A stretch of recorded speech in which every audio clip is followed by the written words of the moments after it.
ladies and gentlemen. It is your favorite dark sorcerer here, Angelus, son of Abaddon. And tonight, well, this afternoon, I'd like to break down necromancy. Now, I'm going to do this in a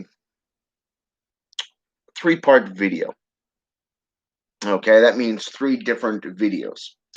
Okay, because I've been getting requests from people who like what I do and people that are kind of curious to learn more about necromancy. Okay. And one of the biggest questions that keep coming out my way is, can you break it down and actually clarify on some historical accounts? So I thought I would start today with the first segment, breaking down necromancy, Nekyia. Okay. So I figured, guess what? We're going to start at the beginning and work our way to the present. Okay. Now, the first variation is an ancient Greek definition of working with the dead. Nekyia is the most ancient practice recognized today. Okay. It deals with conjuration of spirits. That's right, conjuration. Unlike the other definition, necromancy, which is the art of divination by corpse or by death. Okay. Nekyia, sometimes spelled with an IA at the end, whereas other times it is pronounced Nekyia. Nekyia. Nekyia. Okay. Nekyia. Okay. YA. Not YIA, but YA. Okay. Now, what's interesting is this specific practice is sometimes mistaken between a couple different traditions. Okay. And so I thought I'd take a moment and kind of break this down to you just a little bit. Nekyia. Nekyia is a spiritual journey that the individual takes. Okay, through ritualistic communication. This is done through herbalism. It is done through geometric shapes, such as gematria, hermetics, Kabbalah, stuff like that. Even the Golden Dawn, witchcraft, you name it, it's there. This journey is the manifestation of spirits through conjuration. Okay, this is the same thing as invocation or evocation of a spirit, depending if you want to bring that spirit into yourself or into a triangle of evocation. It's basically described in ancient ways as the rite by which ghosts are called forth to be questioned. Now, in the Goetia, most of the spirits, the goetic spirits that are summoned within the Keys of Solomon, which is grimoire tradition, by the way, these spirits are renowned for telling past, present, and future, teaching arithmetic or occultism, the sciences and the arts and stuff like this. But the biggest thing that is recognized amongst most of them, about 3/4 of them, is that they are diviners. They can speak upon things that have happened, things of the present, and most importantly, things that have not been taken care of as of yet, or come to fruition as of yet, I should say.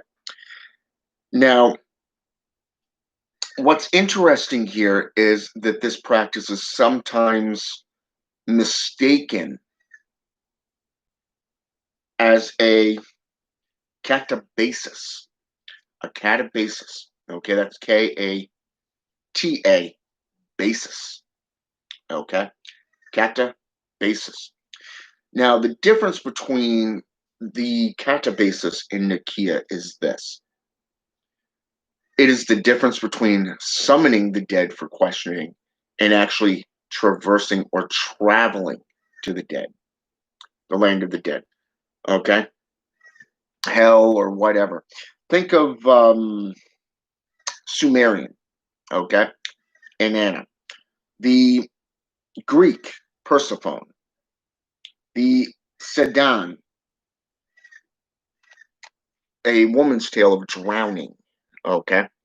A lot of myths worldwide, even you can even get into Astarte, even Orishkigal and such. Okay, there's so many of them, and I'll get to that in just a minute. But there are stories that have traversed time that separate the difference between summoning spirits for questioning and that of actually heroic tales of traversing the plains and going into the land of the dead. You take Homer's Odyssey, just to name one, okay? This is a form of ketabasis, where the hero, Odysseus, traverses the plains and actually travels to the land of the dead. And the stories of Erishkigal and Anna, Astarte, Persephone, Persephone, okay, even Diana in some cases. These are where they are actually pulled into the land of the dead. Think of it as the abstract versus the ascendant, or descendant, I should say. The abstract variation is where these ladies were contacted by the gods or the spirits themselves and drugged down into the underworld. Think of hell in Norse mythology. Helios, hell, okay? You can go into Persephone where she spends half the year in Hades, okay? Same exact thing. Persephone, in Anna, Astarte, their descent into a state of purity, the combined overall self. The story goes that they descended into the underworld and they removed an article of clothing on each level, becoming more and more true to who they really are. Think of it as a state of purity, okay? In Hebraic systems, such as the JCI, women are held in high review. Okay, they're meant for cooking and cleaning, childbearing. The same old bullshit that people hold on to today. Okay, which is fucking ridiculous because we live in a time when women can ask a man to marry them as easily as a man can ask a woman. And it's just plain fucking stupid if you ask me. But still, like it should actually matter. So, anyways, whereas the descendant is somebody who actually traverses the plains and ascends into these areas as a hero, a folktale hero, like Odysseus in Homer's Odyssey, Dante's Inferno, even, where each level is worse than the last. And it's kind of funny because one of the scrolls was actually a biblical one that I found was very, very um, intriguing. Hey, Waldo, welcome to the channel. Glad you caught this one. So, the dark night of the soul, okay, which was actually described by St. John, okay, on the cross. And what's ironic here is that it's not only him that has spoken on the psyche of the mind or the soul, okay? In shamanism, you have it as you have the practitioner of shamanism or the necromancer, okay? Even the witch or warlock, sorcerer, magi, sage, mage, whatever, as their practice is being defined as an art, a religion, and a science, okay? Andrew Womack, even, who's a Baptist, he even broke it down between mind, body, and soul. He said the mind is the personality, the body is the physical, and the soul is the divine. Okay, this is the divine spark, the divine ascendance. You know, when you tap into your soul, you basically find eternal life. The Holy Grail, if you wish. Carl Jung adopted the art of Nekyia and act as a symbol of the psyche. Okay, the psychological viewpoints. And then you have Francis Barrett that really, he separated them between the physical and manifestation of a spirit, the reanimation of corpses, like in the zombie tales of Haitian Voodoo. Okay. Whereas bringing forth spirits in a form of conjuration was a method utilized for divining or asking questions. Um, the catabasis really is the gnosis, the occult, the hidden. Okay, the seeking out that divine hidden knowledge that you can find within yourself or within the universe, and it's very interesting to see that occultism literally translates into hidden knowledge, divine hidden knowledge, and it's that gnosis that we're seeking, that knowledge that is quite hidden, locked away. Think of the Garden of Eden, just for an example. The Garden of Eden, when Adam and Eve were tempted by the serpent, Samael, okay, the venom of God, so to speak, and the serpent, said, "No, you will not die, but you will become like one of us, gods. You'll become awakened, yada yada yada."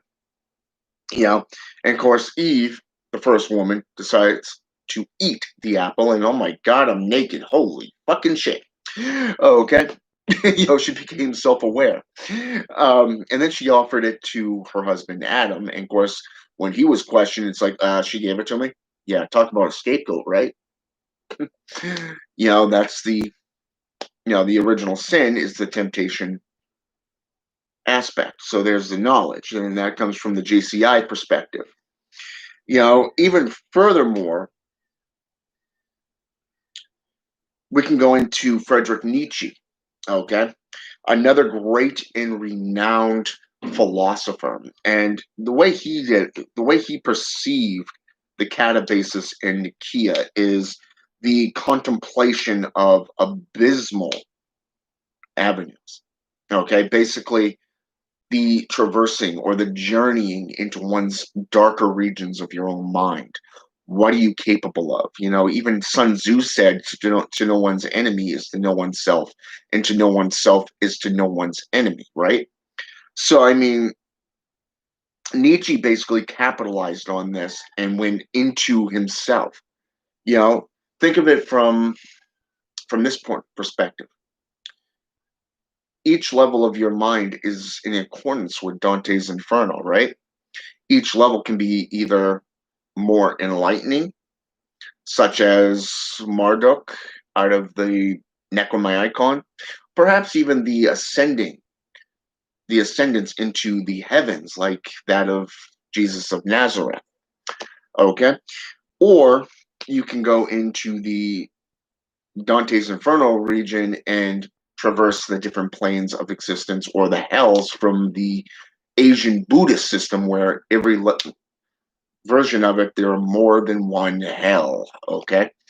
So if we think about Buddhism within having more than one hell, and we go into Dante's Inferno, the classic, play as we know it today, which was actually a warning to a Catholic bishop, by the way, who took everything from the guy, locked him away, banished him, the whole kit and caboodle.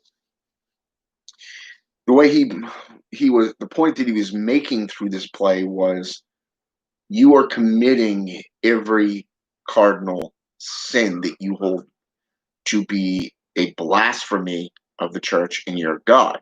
Okay, you need to check your own backyard. So basically, the tale goes that each level of hell is worse than the last, and at the very bottom, we see a depiction of the devil encased in fire and brimstone, with the warrior, the soldier, on the right hand path, the right side of him, and Judas Iscariot sitting on the left. The left hand is preserved for all those who betray. Okay.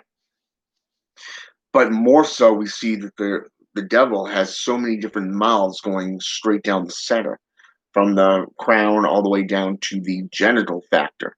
Okay, so it's very interesting painting. The overall depiction and classification of Dante's Inferno really hits close to home, especially when you're dealing with the psyche or that of spiritual descendants.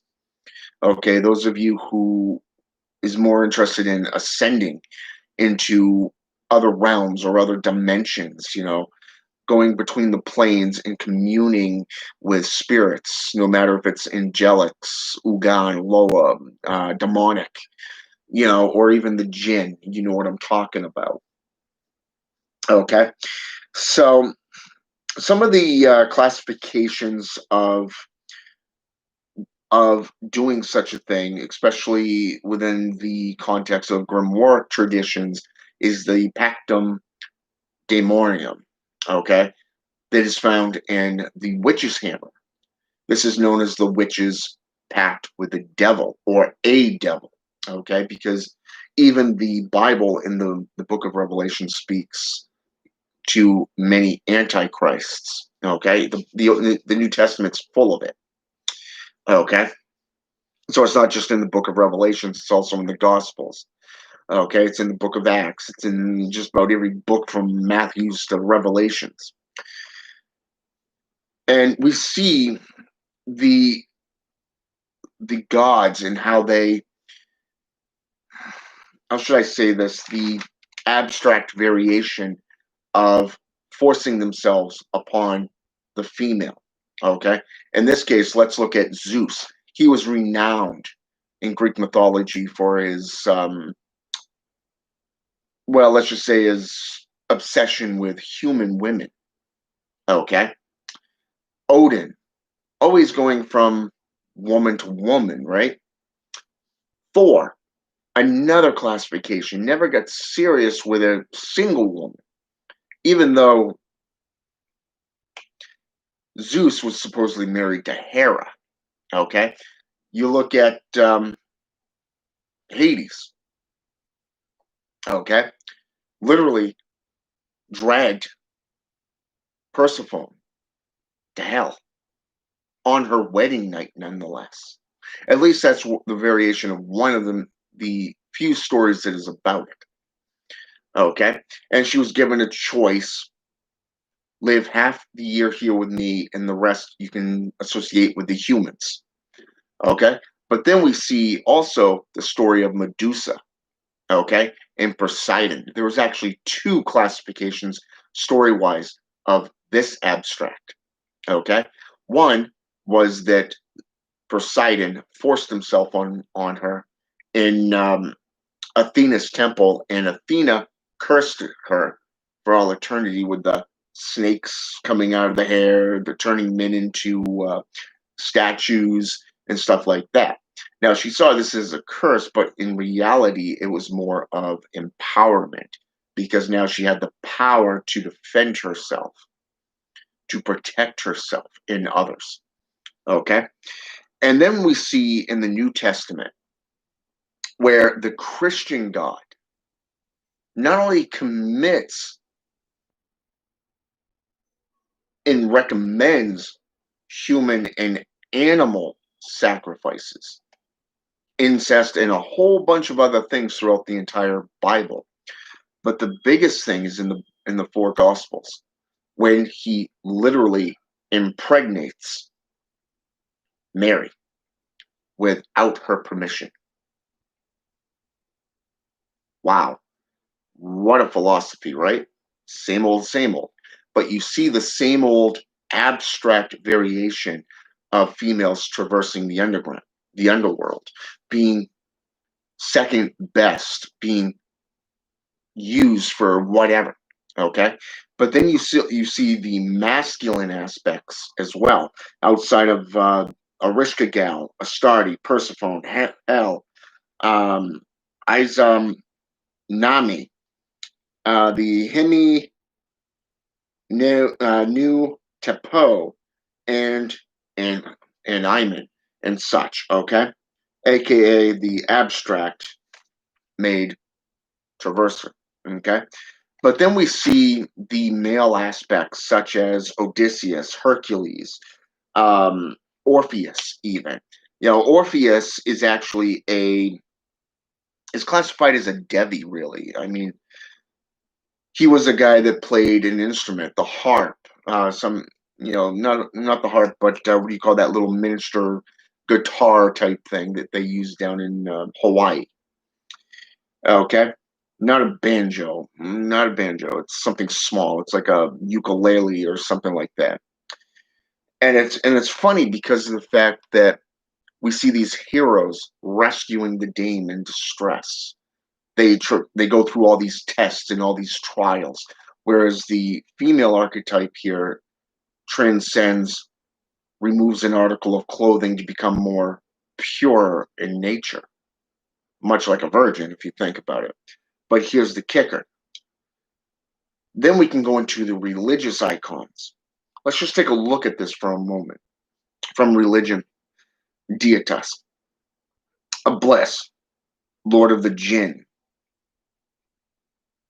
Lucifer, son of the morning, an archangel. Satan, a watcher angel. Shaitan, king of the Shaitans, lord of the Shaitans. These are all beings who are condemned in much the same manner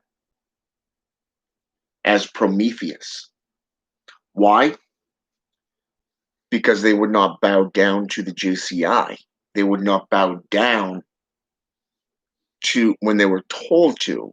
It was considered prideful. It was considered unlawful because the main god, okay, decided, you know what? You will bow down to a man of clay. Wow. Yeah, that's bullshit. So basically, the story goes that Lucifer was cast out of heaven and he fell like a shooting star, basically bringing fire to mankind. Prometheus stole fire from the gods and gave it to mankind. Satan was performing an office. He was a Gregori, a member of the Watchers, according to angelology and demonology. He goes all the way back into the political scrolls, the Munich manuscripts, and many of the Grimoire systems as well. But the main tale of how he became Lord of the Underworld was in the political tales when the Christian savior was down in hell during those 3 days and he removed Beelzebub from the throne and placed Satan on the throne. Very, very interesting thing. And then you have the sons and daughters of Belial. This goes all the way back to the scroll of Amrin, you know, and this is part of the Dead Sea Scrolls, Sanskrit, which is also a dead language today. Okay, just like Aramaic, even cuneiform isn't really spoken of in these days. The Hellgate system is another one. There's been a lot of languages and a lot of scrolls and texts that have been buried, things that are, it's forbidden to speak on. But yet, when we get into Nekyia, we see the descendant versus the abstract variation, and there's quite a few different links on Google that can actually clarify this in a very public and very scientific, cognitive perspective.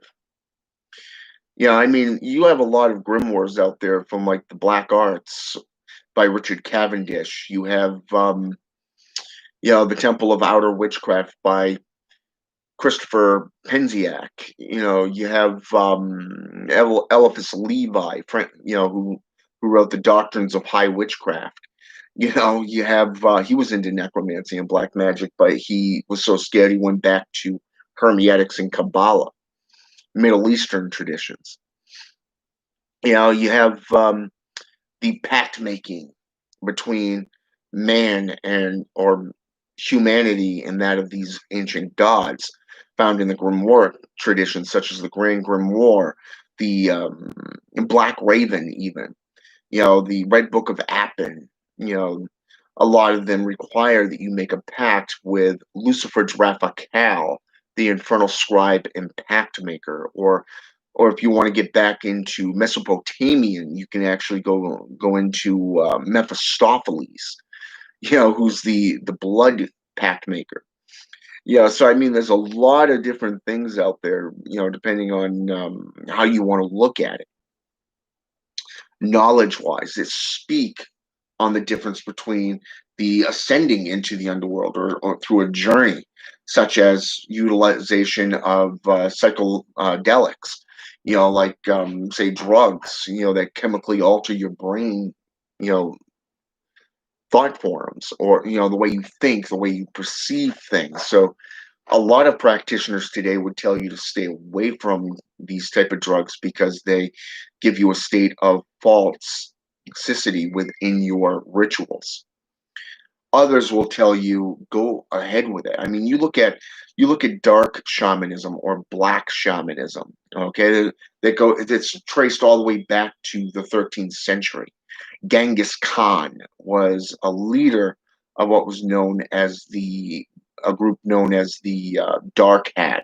Okay, and it's very interesting to see the drugs and the psychedelics.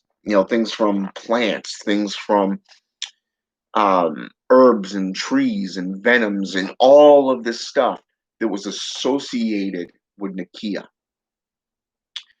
that helped transverse the realms. But you also got to take into account that these are forms of priests and priestesses of what we know today.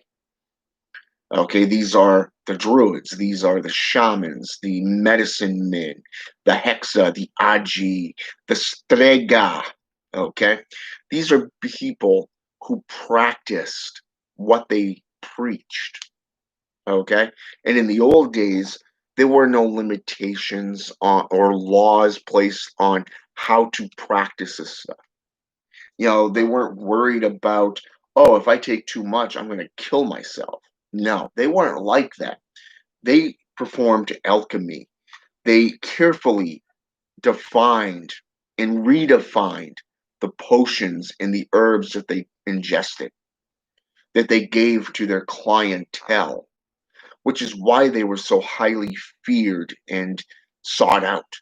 I mean, hell, even in the Bible, it speaks of Saul, King Saul, David's successor, the one that he succeeded, by the way, went to the Witch of Endor, who was a blood sorceress and necromancer. Okay, she worked with rejuvenation of corpses, conjuration of corpses through blood sorcery.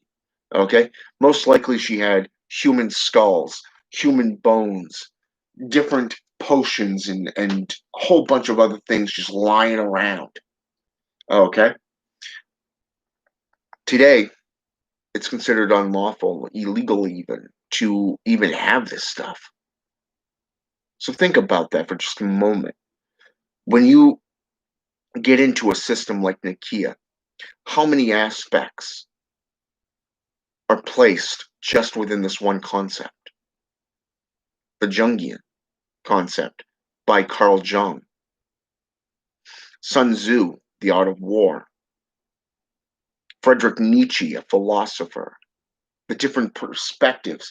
Are you really ascending into the underworld, or are you utilizing some form of psychedelic elixir to get you there, to open up your brain into a state of fantasy like D&D, Dungeons and Dragons? Or are you physically finding ways to get down into the underworld or the spiritual realm? Blood sorcery and the scrying mirrors are renowned for opening up doorways and closing them. Blood sorcery alone is a powerful elixir that have been used by just about every tradition worldwide. Hell, even it's considered an offering and a gift, a sacrifice to these gods. Doesn't matter if it's Bambi, doesn't matter if it was human. You go into these old civilizations in the same era, you have the cult of Artemis. You have the cult of Anubis, the first and second dynasty of Egypt, okay, which was more of a priesthood, really, that performed all kinds of feats surrounding the dead. Even in the Tibetan Book of the Dead, also known as the Art of Dying, looked at the psychological perspective, the physical soul transference, the transcendence of the soul between life and death, birth and rebirth, as the Wiccans and pagans so colorfully point out in most of their grimoires today. Think about this for just a moment. I want you to grasp what I've just told you. I've given you the abstract, the female definition and views of the old days and of the gods. And I've also given you some of the masculine, okay, and how they were perceived as heroes ascending. Some viewed the deepest portions of lakes, others viewed volcanoes, others viewed physical doorways to the realm of the gods, the city of the gods. But it comes down to the region of the world and how they were perceived in that time frame.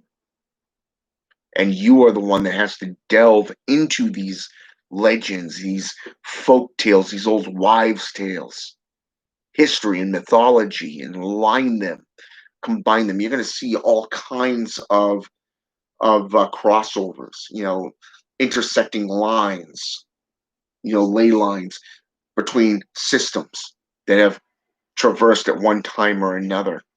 But for the most part, you're going to see the differences between them.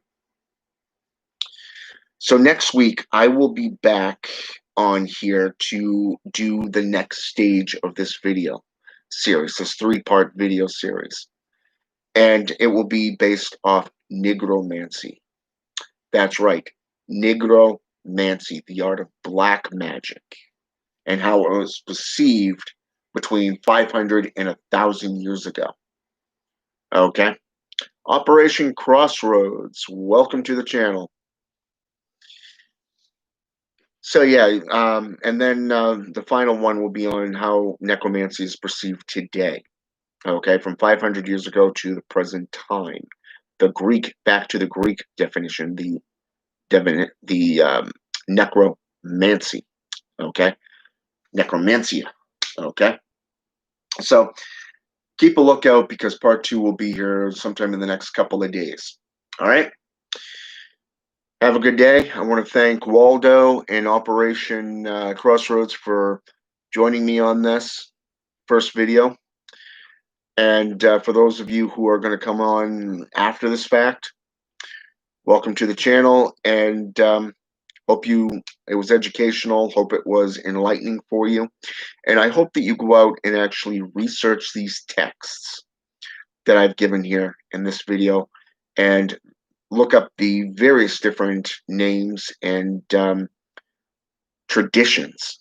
One of the other traditions I did not mention that is also associated with catabasis and that of Nekyia is shadow work, shadow works, okay? Things like shadowmancy and stuff like that, which deals in the spiritual form. All right? Awesome, Waldo. I look forward to seeing you. All right? With that said, have a good day, and until next time. And that I occur with you, Operation Crossroads.